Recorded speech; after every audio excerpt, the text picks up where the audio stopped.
Nirvana Sutra. Translated into English by Kosho Yamamoto.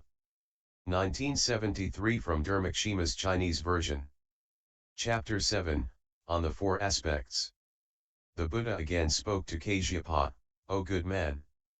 There are four aspects about which a Bodhisattva-mahasattva discriminates and expounds Mahaparinirvana. What are these four? They are, 1. Rightness in one's own self, 2. Correcting others, 3. Complying well with the teachings and discussing, and 4. Understanding well causal relations.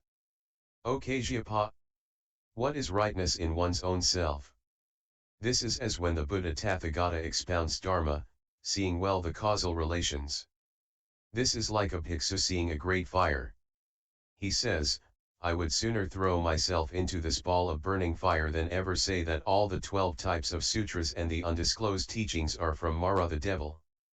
If one says that the Tathagata, Dharma, and Sangha are non-eternal, this is cheating one's own self and also others. I would sooner cut out my tongue with a sharp sword than ever say that the Tathagata, Dharma, and Sangha are non-eternal. I might indeed hear others saying this, but I will never believe it. I shall even pity a person who says such as this. The Tathagata, Dharma, and Sangha are inconceivable. One should uphold one's own self well like this. One looks to one's own self as if seeing a fireball.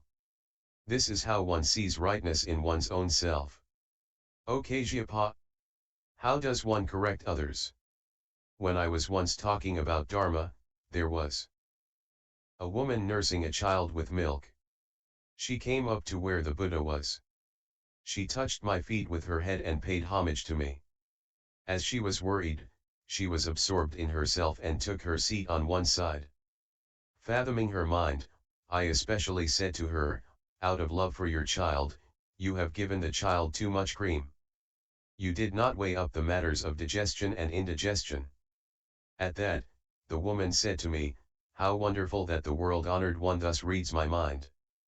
Please, O world-honored one, teach me how to give. O world-honored one, I gave my child too much cream this morning. Possibly it cannot digest it well. Will this not take the child's life? O Tathagata, please explain things to me. I said, what you gave will be digested by and then will enhance life. The woman, on hearing this, was very glad. She spoke again, saying, what the Tathagata speaks is always true. So I am glad. The world-honored one, in order to teach all beings, makes distinctions and expounds digestion and indigestion, the non-self and non-eternal of all existences. If the world-honored one were to talk first about the eternal, a person hearing this might say that what he says is the same as what the Tirthayikas heterodox believers say, and discount what he says and go away. I then said to the woman, when the child grows up and becomes big, and when it can come and go by itself, whatever is eaten will be digested, even when indigestible previously. The cream that was taken before will not be enough to support that person. The same is the case with all my Sravaka disciples. It is as in the case of your child. They cannot digest this eternal Dharma. That is why I speak about suffering and impermanence. When all of my Sravakas are already perfect in virtue and can stand learning the Mahayana Sutras, I then, in this sutra, speak about the 6 tastes. What are the 6 tastes? Suffering is the taste of vinegar, the non-eternal that of salt, non-self that of bitterness, bliss has the taste of sweetness, self is of pungent taste, and the eternal is light in taste. In secular life, too, there are 3 tastes, which are, 1. Non-eternal, 2. Non-self, and 3. Non-bliss. Illusion is the fuel, and wisdom is the fire. By this means, we gain the meal of nirvana. This is the eternal, bliss, and self. All of my disciples taste these as sweet. I also said to the woman, if you happen to go to other places, drive away bad boys from the house and give treasure to good boys. The woman said to me, indeed, as you instruct me, the rare treasures that I have will be shown to good sons, and not to bad ones. O sister! The case is the same with me. At the time of entering Parinirvana, the Tathagata's undisclosed and unsurpassed storehouse of Dharma will not be given to Sravaka disciples. Just as you do not reveal your treasures to bad sons, my storehouse of Dharma will by all means be entrusted to the Bodhisattvas. This is just like you're revealing your treasures to good sons. Why is that? Because the Sravaka disciples abide in the thought of change and say that the Tathagata truly does. But actually I do not. This is like you're going to faraway places and not yet coming back home, at which your bad sons say that you have died, whereas you have not died. All Bodhisattvas say that the Tathagata never changes. This is similar to your good sons, who do not say that you are dead. Hence, I entrust the unsurpassed, undisclosed treasure to all Bodhisattvas. O good man! If any person says that the Buddha is eternal and does not change, know that the Buddha is present in that house. This is correcting others. O Kasyapa! What is complying well and discussing? For example, a person comes and puts a question to the Buddha, world-honored one, how can I be a great Dhanapati giver, not throwing my money away? The Buddha says, should there be any Sramana, Brahmin, or any person who seeks to possess but little and is fully contented and will not accept or store any impure things, give such a person a maid or servant. To one who practices pure actions, give him the lust of a female, and to one who does not drink alcohol or eat meat, give drink and meat. To one who does not take meals afternoon, give him a meal afternoon. To one who does not use flowers and incense, give flowers and incense. Such donations give rise to rumor and the fame will fill the world. Not a penny is spent. This is complying well and discussing. Then Bodhisattva Kasyapa said to the Buddha, O world-honored one! To one who eats flesh, we should not give flesh. Why not? I see a great virtue arising out of abstention from eating flesh. The Buddha praised Kasyapa and said, well said, well said. You now come to know my mind well. A bodhisattva who protects Dharma should be thus. O good man! From now on, I do not permit my Sravaka disciples to eat meat. When receiving from a Dhanapati a pristine Dana gift of faith, think that one is eating the flesh of one's own son. Bodhisattva Kasyapa said further to the Buddha, O world-honored one! Why is it that the Tathagata does not allow us to eat meat? O good man! One who eats meat kills. The seed of great compassion. Kasyapa said again, why did you first allow the bhiksus to eat 3 kinds of pure meat? O Kasyapa! These 3 kinds of pure meat were so instituted following the need of the occasion. Bodhisattva Kasyapa said again to the Buddha, O world-honored one! In what circumstances do you not allow the 10 impurities or the 9 kinds of what is pure? The Buddha said to Kasyapa, this also is permitted by gradual steps following the need of the occasion. This is what applies in the actual segregation from eating meat. Bodhisattva Kasyapa said further to the Buddha, why is it that the flesh of fish is praised and called beautiful? O good man! I do not say that the flesh of fish is a beautiful food. I say that sugar cane, non-glutinous rice, rock candy, black rock candy, all kinds of wheat, honey, milk, cream, and oil are beautiful foods. Various kinds of clothing material can be stocked, but what can be stocked is those whose color has faded. How could one greedily stick to crave after the flesh of fish? Kasyapa said again to the Buddha, if the Tathagata means to prohibit the eating of meat, such things as the 5 kinds of flavors as milk, cream, fresh butter, clarified butter, and sarpermanda, all kinds of clothing, silk cloth, horseshoe shell, hide and leather, bowls of gold and silver should not be received. O good man! Do not muddle things up with what the Nirgranthas Jains say. Each of the prohibitions which the Tathagata lays down has a different meaning.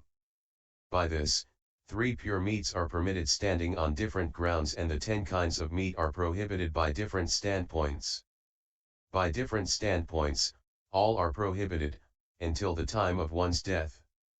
O Kasyapa, I, from now on, tell my disciples to refrain from eating any kind of meat. O Kasyapa, when one eats meat, this gives out the smell of meat while one is walking, standing, sitting or reclining. People smell this and become fearful. This is as when one comes near a lion. One sees and smells the lion, and fear arises. O good man, when one eats garlic, the dirty smell is unbearable. Other people notice it. They smell the bad smell. They leave that person and go away. Even from far off, people hate to see such a person. They will not come near him. It is the same with one who eats meat.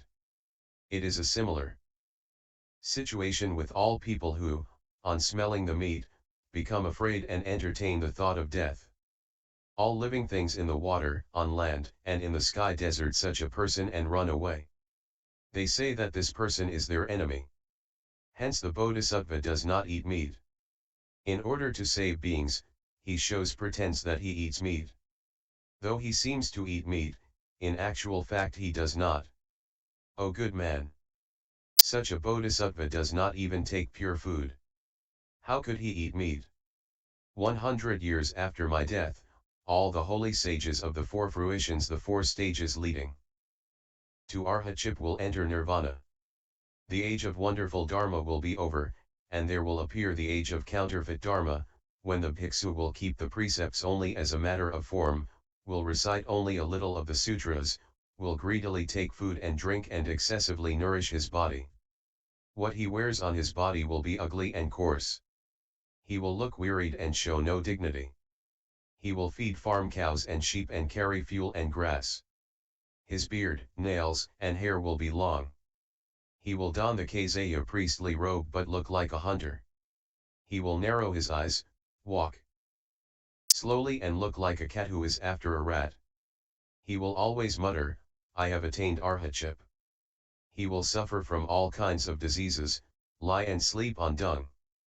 Outwardly he will look wise, but inside he will be greedy and jealous. He practices mute like a Brahmin. Truth to tell, he is no Shramana monk, but only tries to appear as such.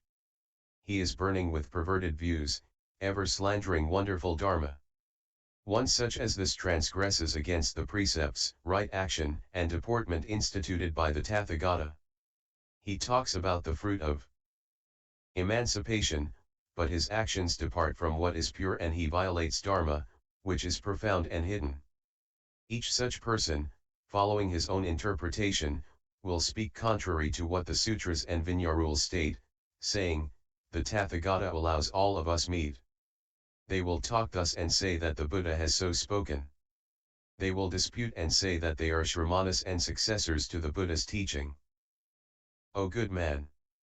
At that time, again, there will be Shramanas who store cereals, receive fish and meat, prepare meals themselves, and keep oil pots. They will be around bejeweled parasols, leather footgear, kings, ministers, and rich people. They will indulge in astrological practices and medical treatments. They will keep servants, gold, silver, beryl, musaragalva, agate, crystal, coral, amber, jade, horseshoe shell, and many kinds of melon seeds. They will learn all arts, painting, plastering, bookmaking, and all kinds of science, all kinds of seed sowing and planting of roots, placing of curses, charming, preparation of medicines, theatrical art, music, adorning of their body with fragrances and flowers, gambling, go-game, and various kinds of handiwork. If any bhiksu rejects such evils, one can say that he is truly my disciple. Then Kasyapa said further to the Buddha, O world-honored one, the bhiksus, bhiksunis, upasikaes, and upasikas may have to live depending on people. At the time of the alms round, one may be given food containing meat. How can one take it and yet be pure? The Buddha said, use water, wash away. the meat, and then eat it the rest of the food. The utensil may be defiled by meat. But if no taste of meat remains, this may be used. There will be no harm done. If one sees that there is a lot of meat, one should not accept such a meal. One must never eat the meat itself. One who eats it infringes the rule. I now set this rule of segregating oneself from eating meat. If we go into detail, there will be no end of explanations. It is now time that I enter Nirvana. So I must dispense with explanations.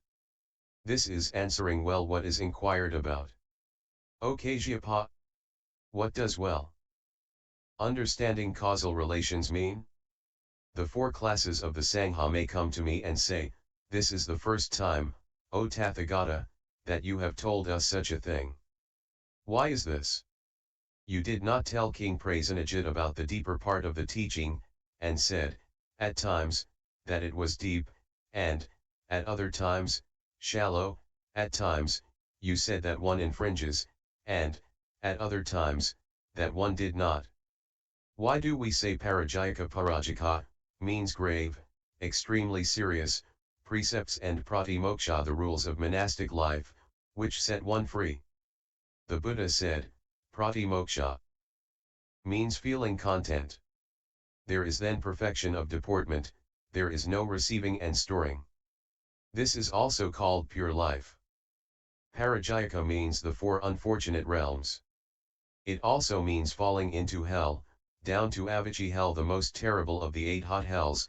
As to slowness or swiftness, it is swifter than rushing rain. One who hears of this, fears, strictly upholds the precepts, and never acts contrary to correct moral deportment. Trained in contentment, he will never receive what is not pure. Also, the parajayaka augments the realms of hell, animals, and hungry pretas. For these reasons, we say parajayaka. Pratimoksha does away with the evil and perverted actions of body, mouth, and mind. Precepts refers to moral deportment, the deep meaning of the sutras, and the signification of good, and segregating oneself from accepting impure things and from all causal relations with impure things. Also, the precepts segregate one from such as the 4 grave offenses, the 13 samgavasas, 2 aniyatans, 30 naisharjika prayasitikas, 91 payatikas, 4 dasaniyas, 6 sakaraniya, 7 ways of adhikarana samatha, etc. Or there may be a person who transgresses against all the precepts. What are all of them? This refers to the 4 grave offenses right down to the 7 ways of adhikarana samatha. Or there may be a person who slanders the deep signification of the Buddhist sutras of wonderful Dharma, or who is all accomplished as an ekantika, who has no possibility of ever encountering the Buddhist teaching by any means. Such people say of themselves that they are clear-headed and wise. They are equal to all sins. They conceal all the evils done that may be light or grave in nature, just as a tortoise hides its 6 limbs under its shell. They never once repent any such sins. Because of this non-repentance, their sins increase day and night. All such bhiksus do not confess all their sins.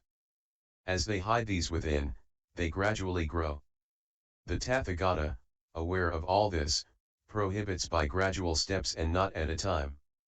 Then, good men and women said to the Buddha, O world honored one, the Tathagata knew all such things. Why did you not previously suppress them? Or, O world honored one, does this not mean all beings falling into Avicii hell? For example, many people, desiring to go to other places, miss the right way and take the wrong.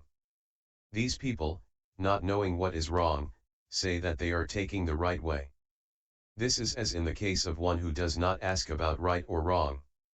In the same way, people take the wrong path regarding the Buddhist teaching. The Tathagata ought first to show the right path and let all bhiksus know how this violates the injunctions and what is right. You should thus show the prohibitions. Why? Because we say that the Tathagata, the right enlightened one, is one who is truthful. He sees the right path. And the Tathagata is the God of gods, and he indeed talks about the superb virtues of the 10 good deeds and the meanings thereof. Thus we respectfully beseech you first to institute the precepts. The Buddha said, O good man, if you say that the Tathagata, for the sake of beings, talks about the superb virtues of the 10 good deeds, this indicates that he sees beings like his son, Rahula. How can you reproach him and ask if he lets beings not fall into hell? Should I see but one person falling into Avicii hell, I would, for the sake of that person, stay in the world for a kalpa or less than a kalpa. I have great compassion for all beings. How could I cheat one whom I regard as my son and let him fall into hell? O good man! It is like a person in the land of a king who dons the kaseya. There is a hole in it, and he sees and later repairs it. The same with the Tathagata.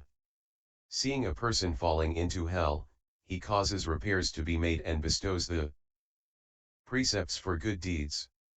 O good man! This is like a Chakravartin who, for the sake of beings, first speaks about the 10 good deeds. Later, the time comes when he occasionally sees people doing evil. Then the king passes a law and roots it out.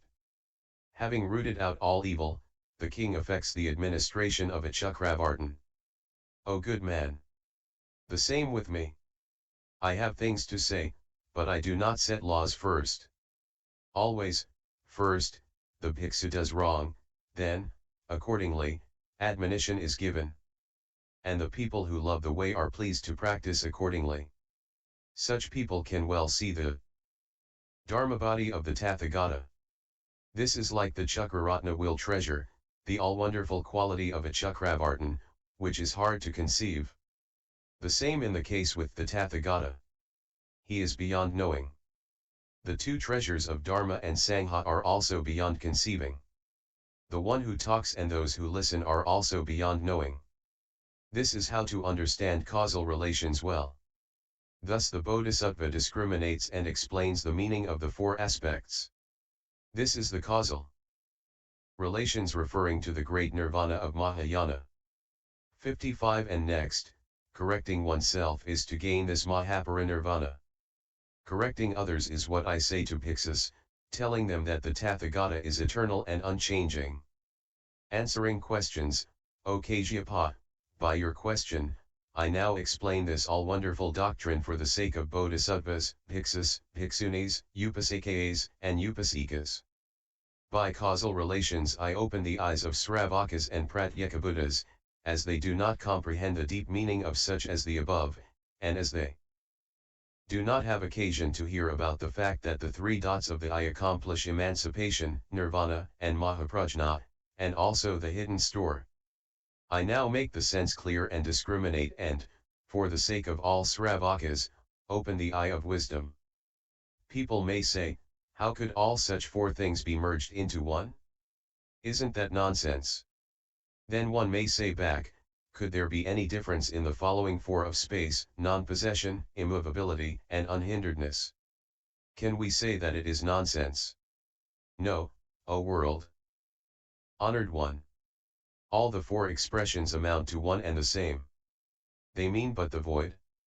The same is the case with what is made by correctness in oneself, correcting others, answering questions put to one, and well understanding causal relations. That is to say that what there is here is the oneness of great nirvana and that nothing is different, i.e. there is no dualism or differentiation. The Buddha said to Kasyapa, or there may be good men and women who may say, the Tathagata is non-eternal. How can we know that he is non-eternal? The Buddha says that when the fire of illusion is extinguished, there is nirvana. This is as when there is nothing left over to be seen when the fire is extinguished.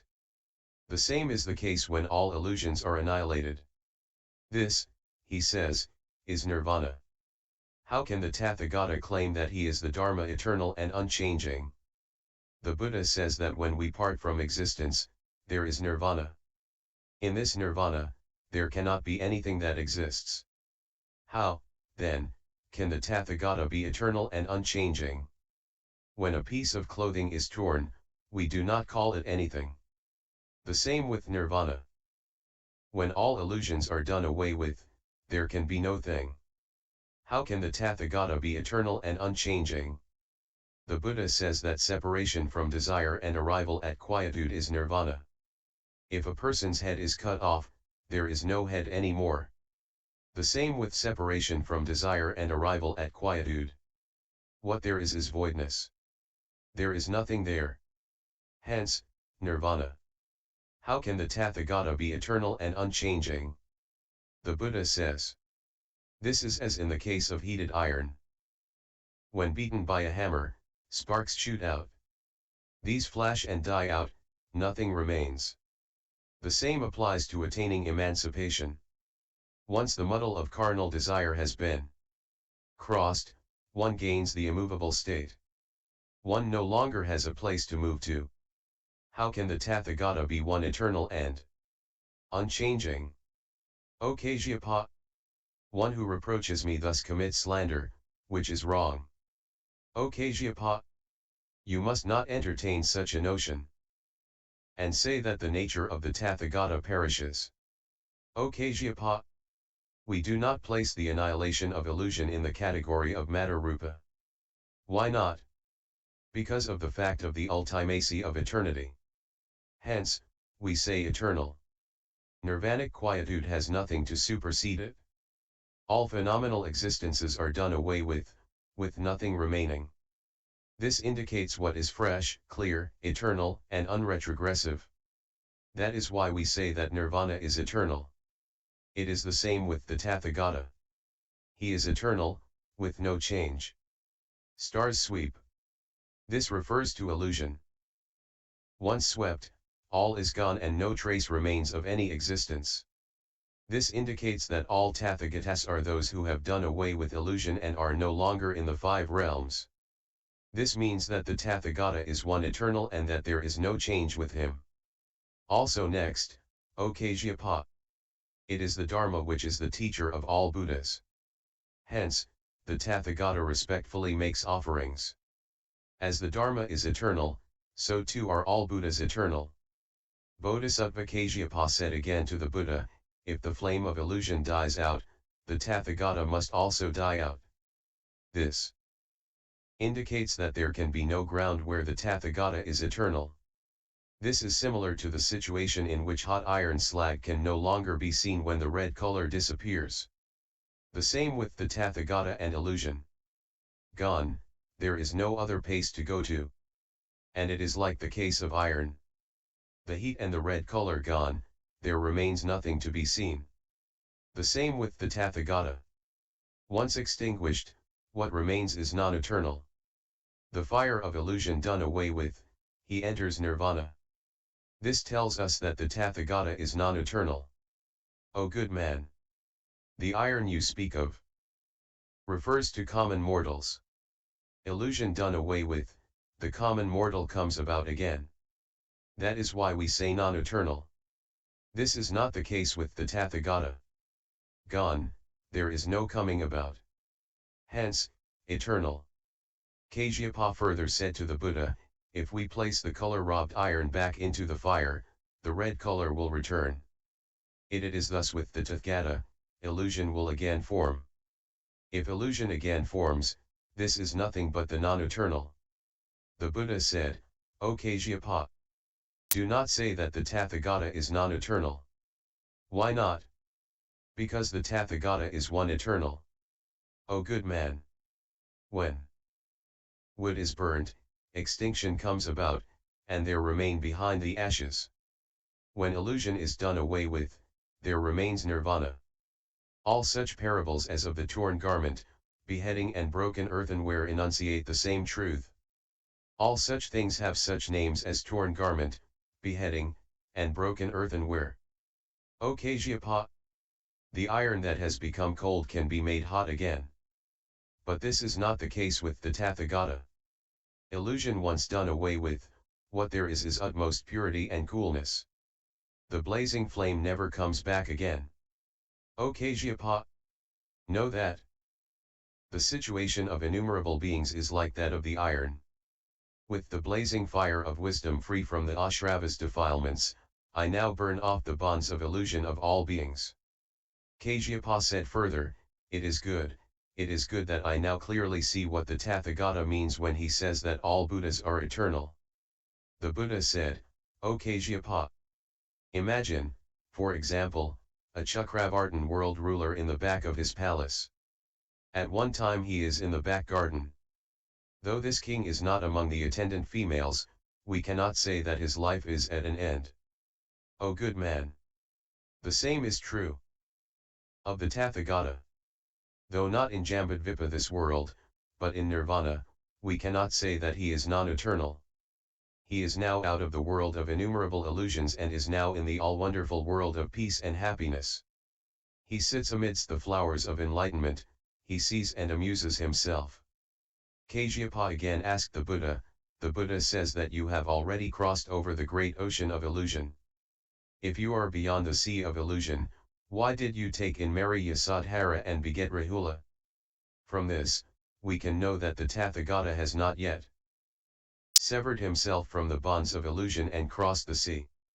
Please, O Tathagata, enlighten me upon this point.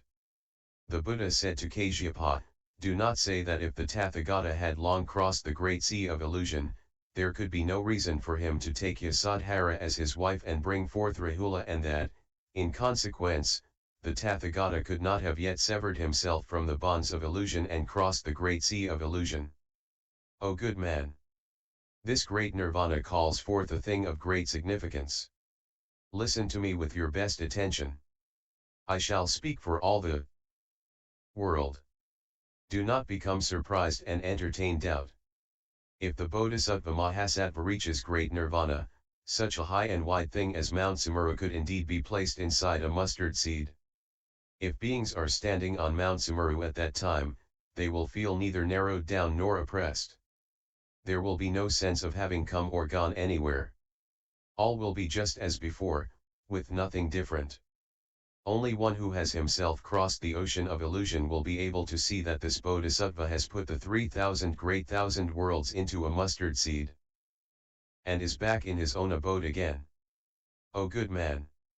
Also, the Bodhisattva-mahasattva may enter into great nirvana and place the 3,000 great thousand worlds into a pore of his skin, and yet the original place may ever be like this, may remain unchanged.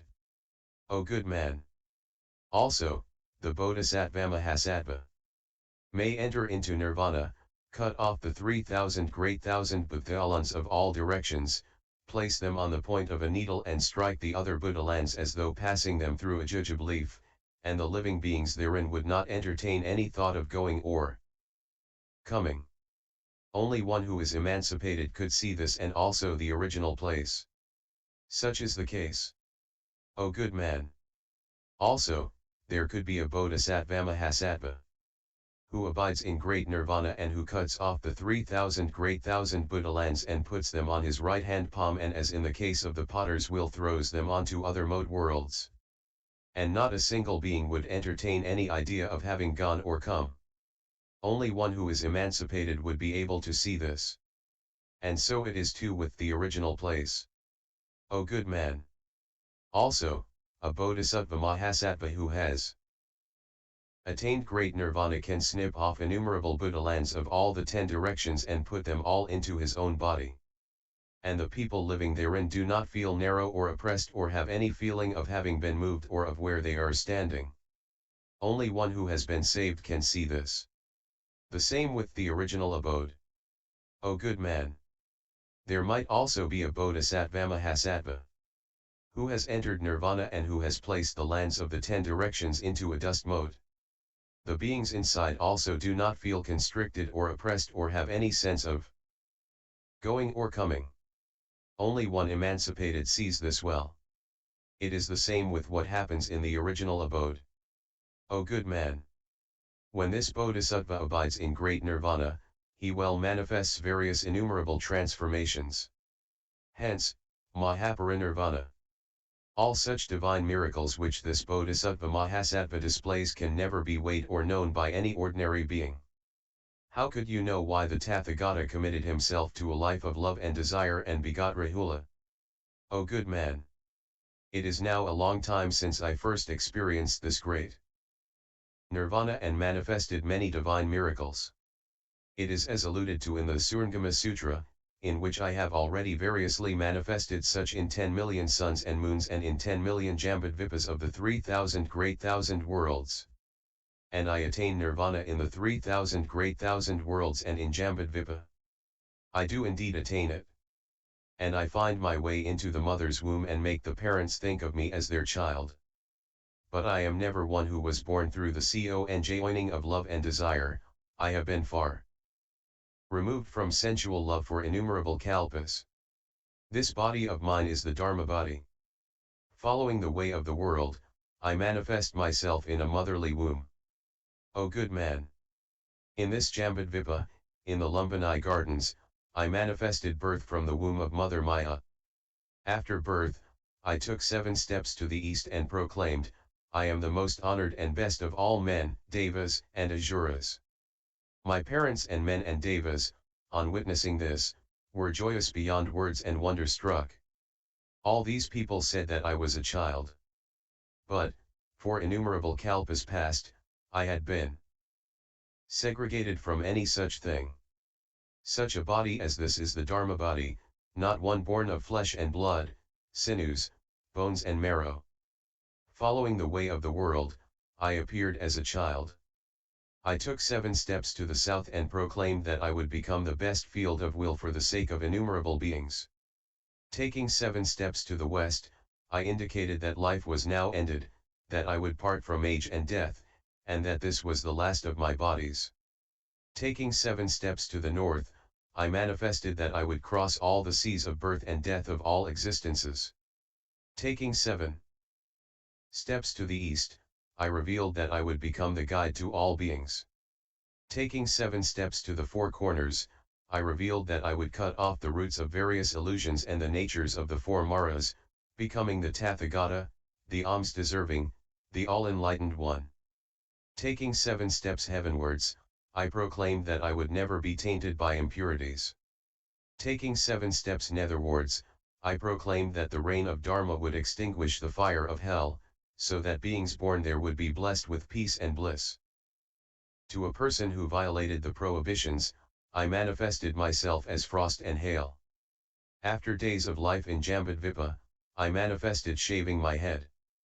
All said I was the first child to have his head shaved. All men and devas, the king of Marupapiyas, Shramanas, and Brahmins can never see the usnasa protuberance on top of the Buddha's head of my head. How could they possibly take a blade and shave it? There can never be any person who could take a blade and reach my head.